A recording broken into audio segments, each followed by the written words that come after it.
अकबर ने बूंदी के राजा सुरजन को कहा कि सुरजन जी यार, मेरी पास जानकारी आई है कि तुम्हारी राजकुमारी भानकंवर की तुम शादी की बात सोच रहे हो, शादी करने वाले हो। और उसने कहा जी सर, जी जी जी एकदम सही बात है, और भानकंवर की शादी की बात चल रही है, हम शादी करने वाले हैं उसकी। तो कहा जहांगीर से सगाई कर दो। किससे सगाई कर दो? अब सुरजन जहांगीर के साथ सगाई करना नहीं चाहता, तो सुरजन फंस गया। यदि अकबर को अकबर के दरबार में मना कर दे कि मैं तेरे बेटे से मेरी बेटी की सगाई नहीं करूंगा, तो अकबर शाम से पहले पहले पकोड़े बना खा जाए। वहां बैठ के आप उसके घर में कैसे मना कर सकते हो उसको? तो सुरजन को भगवान जाने क्या दिमाग में आया, और सुरजन ने हाथों हाथ कहा कि सर मैंने सगाई कर दी। अकबर उसको चेहरे से पता चल गया कि झूठ बोल रहा है। अकबर ने काउंटर क्वेश्चन किया हाथों हाथ, किससे कर दी? और उसने बेचारे ने देखा कि दरबार में सारे के सारे हेड डाउन करके बैठे हुए थे। एक कल्ला रायमलोट टांग पे टांग दे के मूंछों को बंट लगा रहा। उसने कहा साहब कल्ला रायमलोट से किए, और कल्ला रायमलोट तो लगा मेरा नाम लिया। उसने कहा हाँ हाँ अभी तो हुई थी। कल्ला रायमलोट लगा फोकट में सगाई हो रही है, ये कौन सी कम है? नहीं सर अभी अभी अभी हुई थी, हमारे तो 5-7 दिन पहले ही हुई थी। अकबर को साफ साफ पता कि सुरजन भी झूठा है, कल्ला रायमलोट भी झूठा है, पर लड़की का बाप कहे कर दी, जिसे अभी वो कहे मेरे से कर दी, फिर आप क्या कर सकते हो? तो अकबर बेचारा झूठी हंसी लेके आया चेहरे पर। उसने कहा क्या यार कल्ला जी, यूं गुपचुप आजकल तो सगाइयां, अच्छा डर गए कि पार्टी ना देनी पड़ जाए? और कल्ला रायमलोट ने कहा कि नहीं नहीं सर, वो थोड़ा ग्रह नक्षत्र का चक्कर था, पंडित जी ने कहा अभी की अभी करनी पड़ेगी, बाकी पार्टी से कोई डर थोड़ी लगता है, शाम को जाओ 8 बजे बोतल खोल लेंगे आज। कौन अरे पीछे ये असुरों वाली हंसी कौन हंस रहा है? पर अकबर से ना होता ना कई बार कि भाई अपनी बेइज्जती हो जाए, अपने को पता भी चल जाए कि बेइज्जती हुई और इसका लोगों को भी पता चल गया, तो अकबर से वो रहा नहीं गया, उसका मूड ऑफ हो गया। और अकबर ने कहा कि यार मेरी थोड़ी तबीयत सी खराब लग रही है, एक बार अपने दरबार कैंसिल करते हैं, 10 दिन बाद मिलेंगे, 10 दिन की छुट्टी है, जाओ घर। सारे बाहर आ गए। अब सारे राजाओं को पता कि आज बना गए दोनों। अब बाकी सारे राजा या तो एक दूसरे की तरफ कोने मार मार के हंसेंगे, यार आज मजा आ गया, या कल्ला रायमलोट और सुरजन को देख देख के मुस्कुराएंगे, ऐसे ये बातें आजकल तुम्हारी। तो सुरजन ने कल्ला रायमलोट को साइड में लिया और उसने कहा बातों बातों में सही, लेकिन मैंने मेरे राजकुमारी की सगाई तेरे साथ कर दी, अब तू फटाफट बूंदी जाके वास्तव में सगाई करके आजा, वरना अकबर को कल को पता चल गया और कोई बखेड़ा खड़ा कर देगा। कल्ला रायमलोट रातों रात 7 समंदर पार करता हुआ बूंदी आता और किसे सगाई करके चला जाता है। अब 10 दिन बाद दरबार वापस लगा, कल्ला रायमलोट फिर सामने जाके बैठा। अकबर को कल्ला रायमलोट हुआ है नहीं, तो अकबर ने कल्ला रायमलोट का ट्रांसफर कर दिया लाहौर। कहां कर दिया कि इसको आगरा मत रखो, मेरे सामने रहता मेरा मूड खराब होता है, तो कहां भेज दो? लाहौर। अच्छा लाहौर में एक पहले से गवर्नर था, भाई हर राज्य में क्या बनाया जाता है? गवर्नर, हिंदी में बोलते सूबेदार। क्या बोलते? राज्य, राज्य को बोलते सूबा, राज्य क्या बोलते? तो जिसको सूबा मिलेगा वो क्या हो जाएगा? सूबेदार। तो पहले एक सूबेदार था, तो जैसे मुख्यमंत्री था वहां पे, तो इसको बना के भेज दिया डिप्टी, सचिन पायलट उप मुख्यमंत्री बना के भेज दिया, भाई तू चला जा वहां पे। अच्छा कल्ला रायमलोट वहां पे उप सूबेदार बन के गया, डिप्टी गवर्नर बन के वहां पर गया, लेकिन उस गवर्नर से कल्ला रायमलोट की बनी नहीं, और थोड़े दिनों बाद कल्ला रायमलोट ने गवर्नर को मार दिया। आप अपने सीनियर को मार देते हो, क्या यह राजा की आज्ञा का उल्लंघन नहीं है? वायलेशन है कि जो ऑर्डर आपको दिया था आप पालन नहीं कर रहे, उल्टा अपने सीनियर को मार देते हो। कल्ला रायमलोट जानता था कि अब अकबर फांसी लगाएगा, कल्ला रायमलोट अपने चुपचाप लाहौर छोड़ता है, सिवन आ जाता, सिवन आके बैठ गया। अकबर ने कोई एक्शन ही नहीं लिया, अकबर चुपचाप बैठा है। उल्टा 3-4 महीने बाद अकबर ने कल्ला रायमलोट को बुलाया कि कल्ला जी मेरे से आगे मिलो एक बात। कल्ला रायमलोट मिलने के लिए गया, तो अकबर सामने गया, जाके गले लगा कि शाबाश मेरे चीते, क्या मारा यार लाहौर में उस गवर्नर को, सारे समाचार हैं, और मैंने इसीलिए भेजा था तेरे को, वो लिचड़ आदमी था, मरना ही था उसको, और आपका प्रमोशन, आप गवर्नर हो। कल्ला रायमलोट बैठा बैठा सोचेगी यार मामला गंभीर है, अकबर इतना सीधा है नहीं जितना सीधा बनने की कोशिश कर रहा है। और बताओ कल्ला जी घर के क्या समाचार है? साहब दया है, बादशाह की जिस पे कृपया हो जाए उस आदमी क्या दिक्कत हो सकती है? घर परिवार सब राजी खुशी है, सब सही है। तुम्हारी तबीयत ठीक रहती है? हाँ। मैंने सुना है तुम अपनी बहन के लिए कोई लड़का देख रहे हो। हाँ। और कल्ला जी को लगा अच्छा दुख है पेट बतावे माथो, कि दर्द तो कहां पे हो रहा है? पेट में। आदमी बता क्या रहा है? माथा, कि सर दर्द हो रहा है मेरे, समस्या गंभीर है इसके। और कल्ला ने कहा कि हाँ साहब वो इसीलिए मैं तो लाहौर से सिवाना गया था कि बहन के लिए लड़का देख रहे हैं। तो जहांगीर है, जहांगीर के साथ में तुम्हारी बहन की सगाई करो। अब कल्ला फंस गया। कल्ला समझता था कि अकबर उस बात का बदला लेना चाहता है कि बूंदी वाली राजकुमारी के टाइम तू बीच में आ गया था, अब ले मैं तेरी बहन की शादी किसके साथ कर दूंगा। और कल्ला रायमलोत ने वैसे कहा कि सर बात तो सही है आपकी, मैं मेरी बहन की सगाई जहांगीर के साथ कर दूंगा और मेरे लिए तो अच्छी बात है कि इतने बड़े घराने में इतने बड़े बादशाह के बेटे के साथ बहन की शादी करूंगा। अगर हम तो गरीब आदमी हैं, आप छोटे मोटे सामंत है, आप बादशाह हो, किसी बड़े बादशाह में, बड़े राजा में, बड़े सुल्तान में, नवाब में कहीं रिश्ते करो। कहा छोटे मोटे रिश्ते कर रहे हो। कितना यूं अजीब सा लगेगा कि साहब दिल्ली का मुगल बादशाह और उसका बेटा सिवाना शादी करने के लिए गए। अकबर ने कहा नहीं, अमीर गरीब की क्या बात है, लड़की में गुण अच्छे होने चाहिए। गांव में घर वाले ऐसे डायलॉग देते हैं ना, है ना, हमें कोई दहेज वेज नहीं चाहिए रे भाई, हमें तो लड़की अच्छी चाहिए, 2 जोड़ी कपड़ों में लेके आ जाएंगे। बाद में लिस्टें बना बना के भेजते हैं क्या क्या चाहिए। शुरुआत में फर्जी फर्जी बातें करते हैं, बाद में एक एक के यूं हमारे तो टावरों के भी इतने कपड़े भेजो, डोकरों के भी कपड़े भेजो, है ना, मरने वाला आदमी होता है, पैर लटक रहे हैं कब्र में, इसकी भी धोती भेजो, कहां पहना होगी इसको धोती। तो ऐसे करते रहते हैं। तो अकबर ने वैसे डायलॉग दिए और कल्ला रहमत ने वैसे कहा था। अकबर ने कहा नहीं नहीं भाई कोई दिक्कत नहीं है हमारे तो कल्ला रहमत ने कहा ठीक है साहब, पर मेरे पास अभी ब्याह करने के पैसे नहीं है। उसने बहाने तो खूब बनाए। तो अकबर ने कहा जीते पैसे चाहिए ले जा। अब कल्ला रहमत ने वहां से लिए पैसे, यहां पे आगे सिवाना किले का पुनर्निर्माण करवाया, ऊंचा ऊंचा करवाया आपने सिवाना किला। फिर अकबर के पास मैसेज किया कि सर बारात भेज दो, लेकिन ध्यान रखना बाराती कम भेजना, मेरे पास ज्यादा बाराती रुकवाने की सामर्थ्य इतनी ताकत नहीं है। अकबर ने कहा एक तो जहांगीर आएगा और केवल 4 दोस्त आएंगे साथ, 5 आदमी तो रुकवा ही लेगा। उसने कहा नहीं सर ऐसे 10-11 भी भेज दोगे तो कोई दिक्कत नहीं। अकबर ने कहा मैं तो खुद ही नहीं आ रहा, जहांगीर और जहांगीर के दोस्त आ जाएंगे, इनकी व्यवस्था तू कर लेना, शादी करके भेज देना। और ज्यादा दिक्कत आए तो तेरा ताऊ मोटा राजा उदय सिंह जोधपुरी तो बैठा है, तो आइस वाइस कम पड़े तो वहां से मंगवा लेना तू। तो भाई जहांगीर की बारात है सिवाना, बारात का स्वागत जब करते हैं बारात के सामने मिलने के लिए जाया करते हैं, उसको बोलते हैं सामेड़ा। अभी वो तो गांव वाले तो सब जानते हो आप, सामेड़ा करते हैं शादी ब्याह के अंदर। अब भाई जहांगीर सिवाना में बाहर आके बैठे, पहले क्या बारात गांव के बाहर रुकती और गांव के बाहर वहीं जाके सामेला करके फिर लेके आते। आजकल तो क्या सीधी आई जाती है बारात, वहां पे फिर जाके करते हैं। तो जहांगीर बाहर आके रुका हुआ एकदम, जहांगीर बैठा है, जहांगीर के चारों दोस्त उसके साथ बैठे, दोस्त जहांगीर से ज्यादा तैयार होके बैठे। और ये पता नहीं क्यों होता है कि दूल्हे के दोस्त दूल्हे से ज्यादा तैयार होते हैं, कि दूल्हे के दोस्तों को गलत फहमी होती है कि सेंटर ऑफ अट्रैक्शन हम है, जबकि ऐसा होता नहीं है। सेंटर ऑफ अट्रैक्शन केवल एक बंदा होता है, वो कौन होता है, दूल्हे। दूल्हे के साथ में जो होते हैं वो बोले कितने तैयार हो जाए लेकिन फिर भी उनको कोई देखता। और वैसे भी दूल्हा इंटेलिजेंट होता है, दूल्हा हमेशा अपने साथ उन दोस्तों को रखता है जो शकल में बूढ़े होते हैं।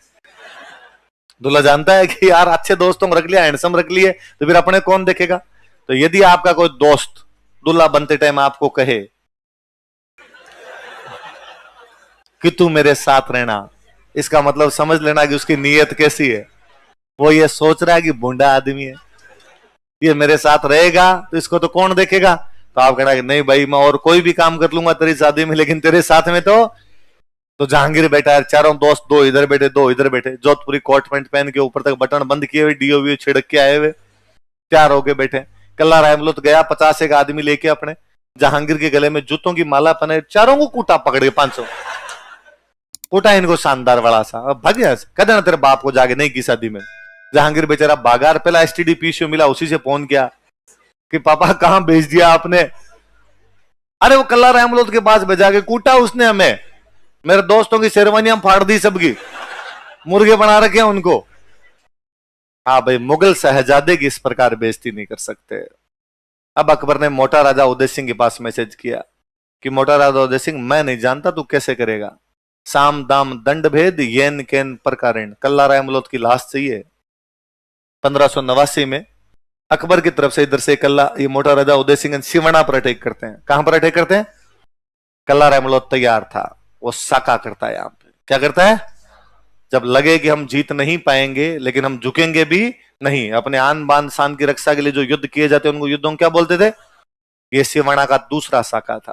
पहला साका 1308 में सातल और सोम कर चुके थे, पढ़ा था हमने। ये सिवाना का दूसरा साका था, 1589 में होता है। साके में 2 चीजें होती है, बताओ क्या क्या। और जौहर की बात आई तो कल्ला रामलोत की तो शादी नहीं हुई थी, अभी तक सगाई सगाई हुई थी। किसके साथ हो रखी थी? भान कंवर बूंदी से सिवाना मैसेज करती है कि कल्ला जी मैंने सुना है कि तुम वहां साके की तैयारी कर रहे हो, पर यदि तुम्हारे वहां साका होगा तुम्हारे जौहर कौन करेगा, तुम तो शादीशुदा ही नहीं हो। कल्ला रामलोत ने कहा कि हाँ सही बात है, यदि मैं शादीशुदा होता तो मेरी रानी जौहर करती, लेकिन अब चूंकि मैं शादीशुदा नहीं हूं तो घर की जो भी सीनियर महिला है वो कर लेगी। तूने कहा क्यों, दूसरी क्यों कर लेगी, मैं हूं तुम्हारी रानी। हिंदू धर्म कहता है कि सगाई अपने आप में आधा विवाह है, तो मुझे लेकर जाओ तुम। कल्ला रामलोत बूंदी जाता है, एक राजकुमारी जिसकी अभी तक शादी भी नहीं हुई थी, एक राजकुमारी जो किसी एक राजकुमार से केवल और केवल सगाई के बंधन में बंधी हुई थी, वो सिवाना आती है अपनी मर्जी से, यहाँ पे आके जौहर का नेतृत्व करती है। तो जौहर किसने किया? केसरिया को लीड कौन करता है बाद में? राजस्थान वीरांगनाओं की धरती है। किसकी धरती है? विडंबना देखिए कि इतिहास इन भान कंवरों के बारे में जानता ही नहीं है। हम सब लोगों के बारे में जानते हैं, जबकि जानना इन्हीं के बारे में चाहिए कि हीरा दे कौन थी, नायिका देवी कौन थी, पन्ना दहाय कौन थी, सहल कंवर कौन थी, भान कंवर कौन थी। अच्छा कल्ला रायमलोत ये भी भाई जोधपुर वालों का भाई है, तो ये भी राठौड़ी है, राठौड़ों की ब्रांच हो गई रायमलोत, रायमल का बेटा इसलिए रायमलोत लगाने लग गया। ये पृथ्वीराज राठौड़, ये जब घटना हुई, साके वाली घटना हुई, उसे थोड़े दिन पहले कल्ला रायमलोत से मिलता है। किसे मिलता है? तो उसने कल्ला रायमलोत को समझाया, पृथ्वीराज राठौड़ उसका अंकल लगता है, राठौड़ राठौड़ है ही आपस में, अंकल लगता है। तो उसने समझाया कि यार कल्ला तू पागल हो गया क्या, तो यार चला चला के पंगे क्यों लेता है। उसने क्यों अंकल क्या कर दिया? यार पहले तो जब वहां सुरजन वाली बेटी की बात आई तूने हाँ बदली कि मेरे साथ सगाई हुई, क्यों हाँ भरी? फिर तेरे को लाहौर भेजा, उस गवर्नर को मार दिया। फिर जहांगीर की बारात आई, तूने जहांगीर को कूट के भेज दिया। यार ये अच्छी बातें नहीं होती ऐसे। और अब अकबर तेरे पे खार खाया बेटा, मारेगा तेरे को अकबर। उसने कहा अंकल मैंने तो खुद ने कफन सिला रखा है और मैं तो खुद ही तैयार बैठा हूं कि मरने के लिए। अकबर आए तो सही, पर मैं मरने से पहले अकबर को बता के जाऊंगा कि पंगा गलत जगह लिया उसने। मैं क्या चीज हूं मैं बता दूंगा अकबर को, मैं साका कर लूंगा यहां पर। अंकल आप मेरा एक काम कर सकते हो कि आप तो राइटर हो, बता भाई क्या काम करना है? क्या आप मेरे मर्सी लिख दो। क्या लिख दो मेरे? क्या लिख दो? किसी के मरने के बाद उसकी याद में कोई दोहा कविता वगैरह लिखा जाता, कोई गीत लिखते, उन गीतों को क्या बोलते?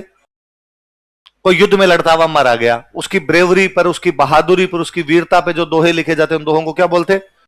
तो कभी कोई युद्ध में लड़ता हुआ मारा जाता, उसके बाद उस पर जब दोहे लिखते उन दोहों को क्या बोलते? तो कल्ला रामलोत ने पृथ्वीराज राठौड़ को कहा कि अंकल आप मेरे मर्सी लिखो। उसने कहा लिख दूंगा, तुम लड़ेगा, लड़ने के बाद मरेगा, मरने के बाद लिख दूंगा। उसने कहा ना ना आज ही लिखो, अभी अभी। अरे तो मरने के बाद लिखे जाते हैं इसलिए नाम है मरसी, अभी लिखूंगा फिर तो जिंदा सी हो गए। और फिर ये तो कवि चेक करता है कि भाई अगला बंदा कैसे लड़ा था, मैं देखूंगा। तू हाथी पे लड़ेगा, घोड़े पे लड़ेगा, तलवार से लड़ेगा, भाले से लड़ेगा, कितने लोगों को मार के मरेगा, कितनी देर तक लड़ेगा, सर कट जाएगा, फिर कितनी देर तक लड़ेगा, तो ये तो मैं देख के लिखूंगा यार, मुझे क्या पता तू कैसे लड़ेगा। उसने अंकल आप तो लिखो, जैसे आप लिखोगे वैसे वैसे मैं लड़ाई कर लूंगा। कटिया पहला कोड स्यूं गाथ सुनी नि जाए, जिन बिद कवि जतावियो न उन बिद कटी हो जाए। उसने कटने से पहले अपने कटने की सारी कहानियां सुन ली थी, जैसे जैसे कवि ने लिखा था वैसे वैसे वो कट के मर गया था। गज सिंह के दो बेटे थे, बड़े बेटे का नाम था अमर सिंह, क्या नाम था? और छोटे वाले बेटे का नाम था जसवंत सिंह। बड़े बेटे का नाम क्या है और छोटे बेटे का नाम क्या है? अमर सिंह योग्य, बहादुर, पराक्रमी, अच्छा, जितनी विशेषता हो सकती है वो सारी विशेषता किसमें थी। अतः स्वाभाविक था कि गज सिंह के मरने के बाद जोधपुर का अगला राजा कौन बनेगा? बड़ा भी है और कोई कमी भी नहीं है, तो ये बन जाए, क्या दिक्कत है। जसवंत सिंह छोटा था पर जसवंत सिंह स्मार्ट बंदा था और उसे लगा कि यार राजा तो मुझे बनना है, पर अब भैया को बाईपास कैसे किया जाए। तो कोई ना कोई अपने नाम को रिकमेंड करे, कोई ना कोई पापा को जाकर कि नहीं अमर सिंह को मत बनाओ, किसको बनाओ? जसवंत सिंह, तो पार पड़ सकती है। तो कौन करेगा अपने नाम को रिकमेंड? तो उसे लगा यार कोई ऐसा बंदा ढूंढा जाए जिसकी बात पापा मान ले, जिसकी बात पापा कभी टाले नहीं। उसने ऑब्जर्व करना शुरू किया तो उसके समझ में आया कि उसके पापा की गर्लफ्रेंड है अनारा बेगम। क्या नाम था? और कि पापा अपनी गर्लफ्रेंड की कोई भी बात टालते। एक दिन भाई अनारा बेगम का जो कमरा था, अनारा बेगम का जो महल था, उसके बाहर जसवंत सिंह सुबह सुबह जाके खड़ा हो गया। अनारा बेगम बेचारी बाहर निकल के आई, आंखें मसलते हुए बाहर आई, आगे देखा जसवंत सिंह उसकी स्लीपर हाथ में लिए खड़ा था, चप्पलें हाथ में लेके खड़ा। और अरे अरे अरे अरे क्या कर रहे हो तुम जोधपुर के राजकुमार हो, मैं तुम्हारे पिताजी की दासी हूं, तुम मेरी चप्पलें कैसे उठा सकते हो? और ये किसी को पता चलेगा वो शिकायत कर देगा, तुम्हारे पिताजी मुझे कहेंगे कि राजकुमार के हाथ में चप्पलें दे दी। पर जसवंत सिंह कुछ ही नहीं बोला, आगे बढ़ा, स्लीपर उसके पैरों में पहने, चरण स्पर्श किए और कहा इसमें चप्पलें हाथ में उठा ली तो क्या हो गया? और आप क्या को दासी थोड़ी हो, आप मेरे पापा के साथ रहती हो तो मेरे तो मम्मी हो। और मम्मी की चप्पलें उठाने में क्या हर्ज है? और बताओ आपकी तबीयत वगैरह सब ठीक रहती है? मैंने सुना था बीच में आपकी गठिया का दर्द उठ गया था, बिस्का धीराज को बुला के लाऊं? और अनारा बेगम को बड़ा अच्छा लगा, अनारा बेगम को लगा रे टावर कितना सिंसियर है, कितना ध्यान रखता है अनारा बेगम, भाई रे जुग जुग जियो। अब आते जाते जसवंत सिंह दोनों टाइम सुबह शाम गुड मॉर्निंग मम्मा, गुड इवनिंग करके जाए, अनारा बेगम को बड़ा अच्छा लगता। अमर सिंह पहली बात तो उधर आता ही नहीं जहां महिलाएं रहती थी, और कभी आया तो उसने नमस्ते, अनारा बेगम को लगने लग गया कि अच्छा दोनों में से कौन है? जसवंत। और एक दिन अनारा बेगम ने गज सिंह जी को कहा कि गज सिंह जी आपको मेरी एक बात माननी पड़ेगी। गज सिंह जी ने कहा आज जिंदगी कौन सी बात टाली है तेरी, सारी बात मानता ही हूं मैं तो तेरी। और अनारा बेगम ने कहा कि मैं ये चाहती हूं कि जोधपुर का अगला राजा किसको बनाया जाए? और गज सिंह अरे नहीं नहीं नहीं भाई ये नहीं, अमर सिंह बड़ा है, योग्य, बहादुर, पराक्रमी सब कुछ है, इसलिए राजा तो अगला कोई बनेगा तो कौन बनेगा? हम। और कोई बात है तो मांग ले, ये नहीं, देख ऐसे मामलों में इंटरफेयर मत किया कर तू। अनारा बेगम ने कहा बस कितना सख्त आदमी हो यहां पिघल ही जाता है। गजिन का बात ठीक है, जोधपुर का अगला राजा किसको बनाया जाएगा? तो अमर सिंह बड़ा बेटा, उसको क्या दिया जाए? तो उसको छोटी सी जागीर दी गई, नागौर। क्या दिया गया? तो छोटे बेटे को बड़ा राज्य मिला, मतलब जसवंत सिंह को मिला जोधपुर, बड़े बेटे को छोटा राज्य मिला, मतलब अमर सिंह को क्या मिला? और ये कांड कौन कर गई?